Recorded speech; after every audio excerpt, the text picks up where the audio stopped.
I would like to suggest that Hillary Clinton enroll in Trump University because she's probably still going to win the presidency, but there are some things that she can learn from Donald Trump.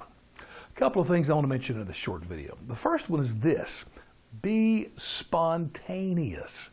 You know, Hillary is like a political vending machine. You put in a question and out comes an answer that has been, oh my goodness, focus group discussed, poll tested, and written out and researched in great detail, which she then memorizes, rehearses in 2 or 3 different ways, and she is, boom, on target every time she's asked a question.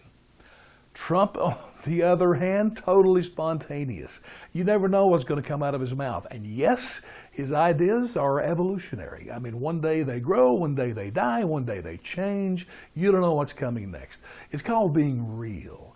And so, yeah, I know you're afraid of that, but Hillary, I wish she had some of that. And a second thing she can learn from him, and I want to give you the example of this in what is really the issue that is her sweet spot: foreign policy. She needs to be more specific. Make it clear. Make it easy for us really dumb people in the real world understand. For instance, when she talks about her foreign policy experience, and by the way, she was a senator for 2 terms, she was Secretary of State, so she ought to have more specific details about what's been done than anybody.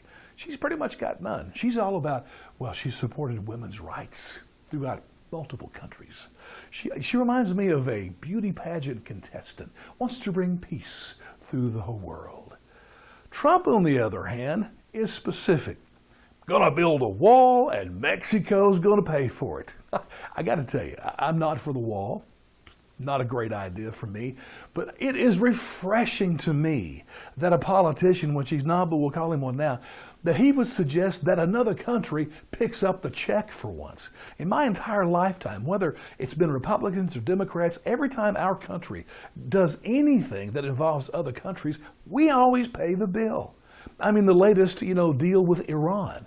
They're getting rich off this deal. I mean, hundreds of billions of dollars. What do we get? Oh, a promise that they'll be good for 10 years. I mean, isn't it sweet to say, hey, we'll make money off another country. We won't pay for it all the time. I remember reading one of his books decades ago, and I thought then it was a smart idea. He said, you know what? If he were in charge, he would say, listen, if our military is going to be the police for the world, let those countries pay for it. He said, you know what, maybe we could get a big chunk of our defense budget, which is huge, paid for by other countries that want us to protect them and to police their borders. What a smart, specific idea. I'd love to hear that from Hillary, but it's probably not going to happen. And then you got this whole thing with this Muslim discussions that he's had. And again, everybody's fearful. But I noticed that, and lately everybody's been saying that, Donald just doesn't understand Islam. Well, certainly Hillary Clinton and Barack Obama, man, they know more about Islam than any non-Muslim in the world. And what has come forth from all of this knowledge? That ISIS and the terrorists, well, that has nothing to do with Islam. That is their conclusion. You know what? I think I'll take Trump's ignorance in this regard, or his common sense. So I can't wait for the debates between Clinton and Trump. Do you remember back a few years ago when the IBM computer played the Russian chess master Kasparov in a game of chess? Well, the debate's going to be like that. It's going to be a machine, the Clinton machine, against the human Trump.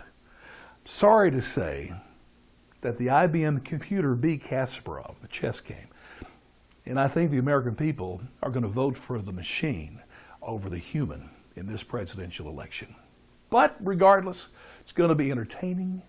I just hope you'll be wise.